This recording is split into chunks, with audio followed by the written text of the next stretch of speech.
Terakhir kami minta maaf atas segala kekurangan mungkin, segala hal-hal yang mungkin menjadi keterbatasan kami. Hingga alhamdulillah, walaupun dengan segala keterbatasan kami dapat melaksanakan acara. Insya Allah, mudah-mudahan acara kami ini PKM pengabdian kepada masyarakat Universitas Pamulang dapat bermanfaat bagi para peserta yang hadir di sini, terutama para binaan di Yayasan Raudatul Maqfifin. Wakilan dosen pembimbing PKM Prodi Magister Manajemen Universitas Pamulang kepada Ibu Dr. Raja Umi Roslawati MM, kami persilakan. Ini aku ditembak langsung ini sama bapak-bapak di sini ya, nggak diberitahu lagi ya. Jadi senang sekali pagi hari ini kita dapat berkumpul bersama untuk mengadakan PKM yang dilakukan oleh mahasiswa program Pascasarjana Universitas Pamulang kelas 004. Kebetulan saya adalah salah satu dosen pengampu kelas tersebut. Yang selanjutnya sambutan dari Ketua Yayasan Raudatul Maqfifin kepada Ibu Dia Rahmawati, kami persilakan.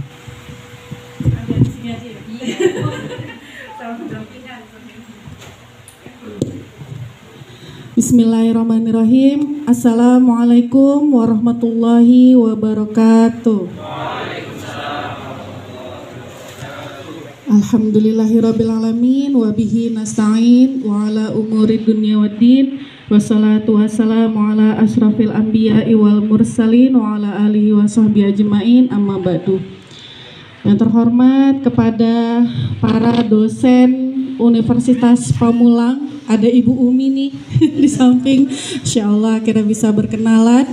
Juga seluruh mahasiswa dari Universitas Pamulang, Magister, Pascasarjana ya, juga dan rekan-rekan dari personalia Yayasan Raudatul Maqfifin. Di sini ada pengurus hariannya, ada sekretaris Yayasan Pak Rizal. Mungkin kita berkenalan ya Bapak ya. Nah, ini ada kalau dosen Pak Rizal, ini juga sekretarisnya Pak Rizal juga. Namanya Nur Khairul Rizal. Mana Pak Nur Rizal? Alhamdulillah. Kalau sekretaris kami di sini Bapak Ibu semua orang melihat gitu. Kita yayasan tunanetra, tapi ada personalia kami selain tunanetra juga ada juga yang melihat. Sekretarisnya Bapak Rizal, juga ada bendahara yayasan Ibu Nurma Amalia. Mana? Ibu Nurma Amalia, ini tunanetra Bapak Ibu. Dan di sini juga ada hadir para ketua unit. Di sini kita ada kepala sekolah khusus Islam Terpadu Yarpin, Bapak Ade Ismail. Alhamdulillah, Bapak Ade Ismail ini tunanetra, dan dulu tahun 2012 sampai 2017 beliau adalah ketua yayasan di Yayasan Raudatul Maqfifin. Lalu ada juga ketua pesantren Yayasan Raudatul Maqfifin nih, Pak Wijaya ada? Hadir. Alhamdulillah. Ini tunanetra juga, alhamdulillah. Pak Wijaya ini juga alumni juga ya Pak Wijaya ya, belajar di majelis taklim kita, juga sekarang jadi pengurus juga.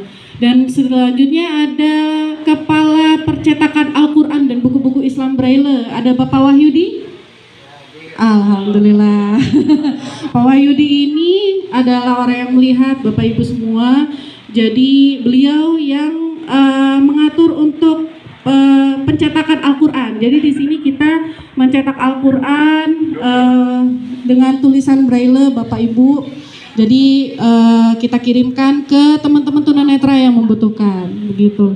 Di sini juga ada ketua majelis taklim kita Bapak Agus. Alhamdulillah. Dan juga semua rekan-rekan personalia yang tidak saya sebutkan satu persatu tanpa mengurangi rasa hormat saya. Ada rekan-rekan guru, rekan-rekan ustadz, dan karyawan yang lain seperti itu. Alhamdulillah kami di sini izin untuk memperkenalkan yayasan kami, Bapak Ibu semua, secara singkat. Kami berdiri tahun 1983. Insya Allah bulan ini kita akan ulang tahun, Bapak. Akan menyelenggarakan milad. Mungkin nanti Bapak Ibu para dosen dan mahasiswa ingin tahu kegiatan kami saat milad, monggo. Tanggal 26 November nanti hari Sabtu kita akan ada kegiatan di sini.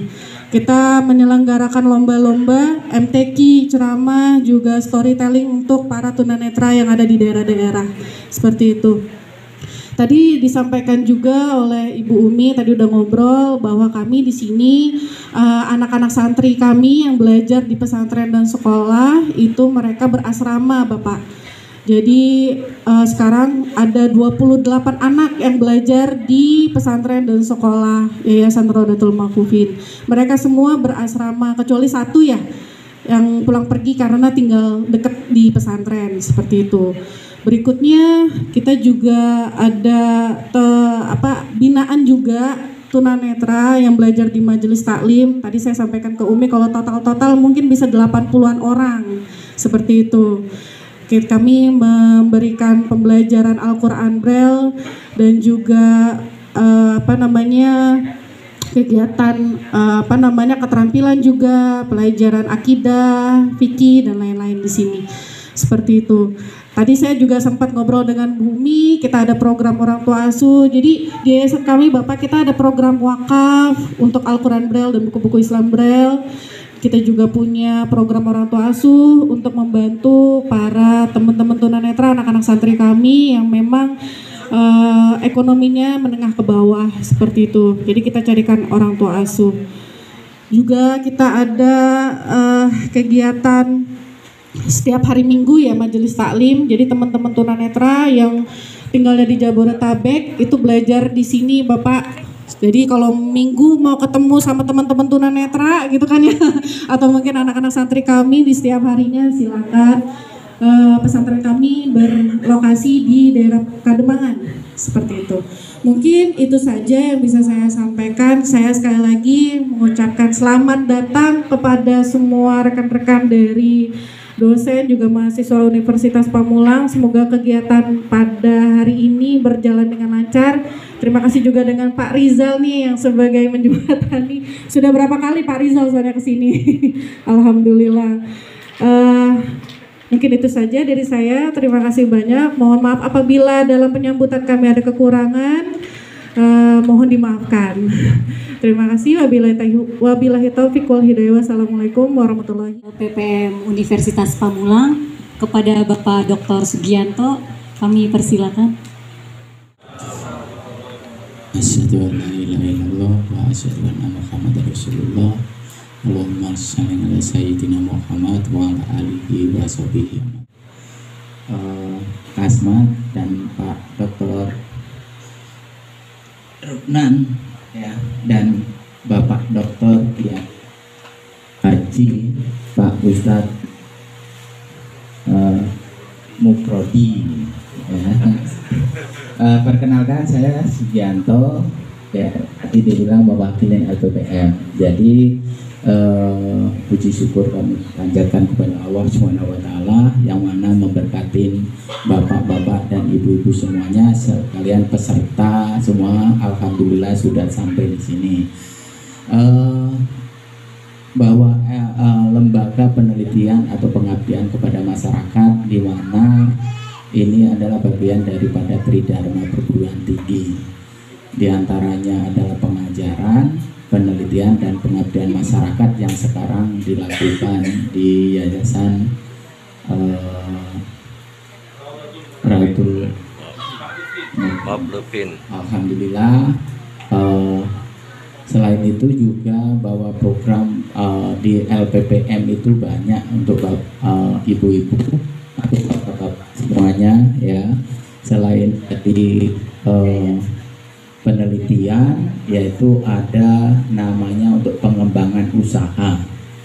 Nah ini untuk ibu yayasan bahwa Universitas Pamulang melalui lembaga penelitian dan pengabdian masyarakat itu ada yang kita sebut dengan Di sana ada yang pertama yaitu ada praktek ya, pelatihan untuk UMKM, kemudian juga ada digital marketing, kemudian juga ada servis AC sampai dengan otomotif. Jadi itu yang sudah diresmikan oleh Yayasan Sasmita Jaya yang bekerja sama dengan Tangerang Selatan. Nah, selain itu juga bahwa di Universitas Pamulang mungkin semuanya sudah tahu semua ya dari yayasan di sini dan ini, bahwa Universitas Pamulang itu di Pamulang itu ada 3 ya, diantaranya yaitu di pusat di Surya Kencana, kemudian yang kedua adalah di Tanah Harja, dan yang ketiga adalah di Victor. Pendidikan sampai dengan Serang. Jadi ini sangat terbuka sekali untuk umum. Mudah-mudahan selain itu juga mempunyai program khusus ya. Misalkan dari yayasan ini yang sudah selesai menyelesaikan kuliah atau SMK ya, SMA. Ibu yayasan, apakah di sini ada yang sudah lulus SMA? Sudah ada. Nah itu kalau misalnya ingin melanjutkan di Universitas Pamulang itu sangat terbuka sekali. Ada programnya sendiri gitu ya. Ya alhamdulillah ya Bu yayasan, mudah-mudahan itu ini. Nah selain itu juga dengan harapan bahwa pengabdian kepada masyarakat ini bukan tidak hanya sampai di sini saja, dengan harapan nanti bisa keberlanjutan ya, dari program, banyak program sekali nanti ya di Universitas Pamulang akan mengikuti di yayasan di sini. Intinya kebutuhannya apa? Misalkan gitu ya, di sini banyak pakar-pakarnya Bu, pakar-pakarnya ya. Mahasiswa ini juga sudah praktisi-praktisi banyak di bidang pemasaran ya, pemasaran bisa melalui marketplace dan yang lain-lainnya. Kemudian sampai dengan membuat catatan atau pembukaan kecil ya. Beranjak ke acara inti yaitu pemaparan terkait materi PKM akan disampaikan oleh 4 kelompok. Kelompok pertama akan membawakan materi terkait penerapan manajemen waktu yang akan disampaikan oleh Bapak Arif Budi Prasetya. Kepada Bapak Arif kami persilakan. Kebetulan saya bekerja di Kementerian Hukum dan HAM, khususnya di Ditjen Pemasyarakatan, di mana Ditjen Pemasyarakatan itu mengelola lapas, rutan, lapas dan rubasan di Indonesia. Jadi kebetulan mohon izin kalau kemarin saya tidak masuk di kelas di hari Rabu Pak, izin Pak. Jadi kebetulan ada tugas luar, dinas luar, yaitu harus ke Spirok, di mana Senin dini hari itu rutan Spirok itu kebobolan 7 orang tahanan dan narapidana. Direktur saya waktu itu berangkat sekarang, waktu itu siang. Di saat dia berhasil kabur, dia menemui yang ngajak kabur tadi, itu yang ngajak kabur juga belum sampai rumahnya. Berarti kan di analisa lagi dia mungkin cedera, jadi belum sempat sampai ke rumah. Terus pada Bapak Arif Budi Prasetya, cukup menarik sekali ya untuk materi penerapan manajemen waktunya ini, dari procrastination, duit, sampai ke waktu di dalam Al-Quran. Selanjutnya untuk materi pemaparan yang kedua dengan tema kepemimpinan efektif dalam organisasi yang akan disampaikan oleh Bapak Ahmad Rifai. Kepada beliau kami persilakan. Yang lebih besar, menjadi pemimpin berarti mendapatkan peluang dan tanggung jawab untuk bisa lebih memberikan manfaat dan juga berkontribusi yang lebih besar. Menjadi pemimpin berarti juga kita diberikan tantangan untuk memberikan hasil atau output yang lebih besar. Pemimpin biasanya merupakan orang-orang pilihan. Pemimpin adalah individu-individu yang memberikan hasil di atas rata-rata. Pemimpin juga mereka yang dianggap mampu mengajak anggota timnya untuk mendapatkan hasil yang lebih baik. Pemimpin adalah orang atau super player, kalau saya istilahkan, nanti akan saya ibaratkan atau saya analogikan bahwa seorang profesional itu super player yang diharapkan menjadi super coach, super coach. Jadi kinerja seseorang dalam memimpin tidak lagi ditentukan oleh technical skillnya. Artinya ketika seseorang menjadi super player, yang akan dilihat adalah technical skillnya, kemampuan tekniknya. Kalau misalkan dia seorang pemain bola, maka yang dilihat adalah bagaimana kemampuan dia untuk mendribble bola, membawa bola, menggocek bola. Tapi ketika dia jadi seorang pelatih, bukan hanya technical skill ya yang diperlukan, tapi lebih dari itu dia bagaimana bisa membangun kepercayaan, bagaimana dia bisa memberikan arahan, kemudian bagaimana dia bisa memotivasi anggota timnya dan menyampaikan umpan balik seperti itu. Baik, super sekali. Selanjutnya materi yang ketiga terkait dengan manajemen pemasaran yang akan disampaikan oleh Bapak Arinaldo dengan tema penerapan sosial media marketing. Mengelola usaha, organisasi masyarakat sampai lembaga pemerintah untuk terkoneksi langsung dengan publik. Nah, jadi sosial media ini juga selain bisa memperpendek jarak yang jauh gitu ya, kita juga jadinya bisa lebih memahami gitu tentang teman kita, karena kita bisa langsung terhubung. Nah, ketika kita sudah mengenali calon target jasa kita akan lebih mudah mengarahkan produk kita ini cocoknya dengan misalnya dengan target audiens yang seperti apa, dapat membantu pemasaran sebuah usaha. Selanjutnya di materi terakhir terkait manajemen keuangan, kita dengarkan pemaparan tentang laporan keuangan sederhana yang akan disampaikan oleh Ibu Rahmasari Hairunisa. Kepada beliau kami persilakan.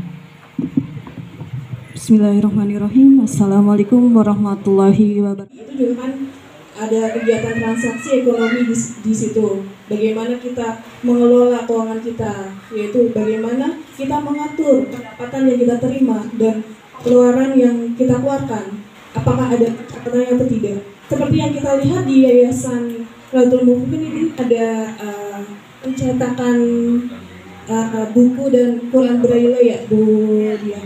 Sebelumnya waktu survei awal kami bersama rekan-rekan diajak berkeliling mengizinkan dengan Pak Fajar. Kami melihat bagaimana ada mesin pencetakannya dan bagaimana dari yayasan mengelola untuk pembukuannya. Jadi ada cover yang sudah disiapkan dan mesin pencetakannya. Kami juga ditunjukkan bagaimana pengoperasian. Alhamdulillah saya diamanahkan untuk menjadi kepala pesantren Rodotul Mahfuzin. Yang saya pertanyakan adalah, saya ini adalah seorang pemimpin yang baru, jadi seorang pemimpin, dan saya kepingin saya menjadi pemimpin yang bisa dekat ke personal dia saya, ke anggota tim yang saya pimpin begitu. Kira-kira bagaimana cara melakukan pendekatan yang baik kepada seluruh anggota tim saya sehingga kita bisa semakin akrab dan bisa sama-sama memajukan pesantren Rodotul Mahfuzin. Karena saya tipe orang yang introvert gitu ya. Jadi memang agak susah pertama kali ketika kita berkenalan atau menyatu sama seseorang. Kebanyakan begitu teman-teman saya, kalau misalkan sudah kenal dekat sama saya, ternyata enak juga ya, ternyata asik juga ya gitu.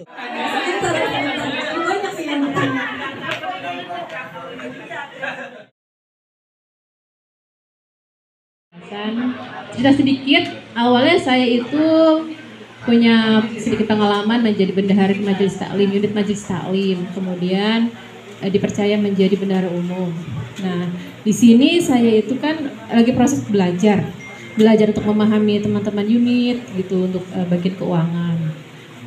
Jadi saya minta tipsnya ketika saya menggunakan pola saya ketika menjadi bendahara majelis taklim itu kan saya itu modelnya langsung mengerjakan, tidak menunda-nunda gitu. Apalagi terkait keuangan, takutnya kan ada yang kelupaan, nanti nggak balance kan yang repot saya sendiri begitu ya.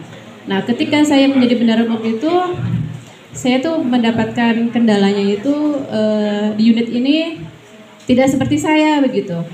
Jadi pola-pola saya ini sangat berbeda gitu, karena kan mungkin di unit ini ada beberapa hal yang mereka pegang juga, jadi ada yang merangkap.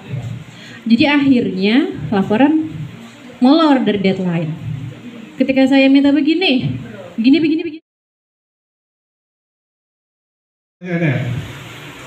Dari jauh durian, dari dekat durian, dicium bukan durian.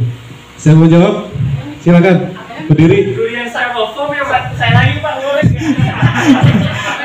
Apa? Orang tepat sih sebenarnya. Ya? Salah. Abu, boleh apa Bu? Mikir dulu. Oh bukan, ini clue-nya udah beda lagi. Ada lagi? Silakan. Apa jualannya? Oh bukan.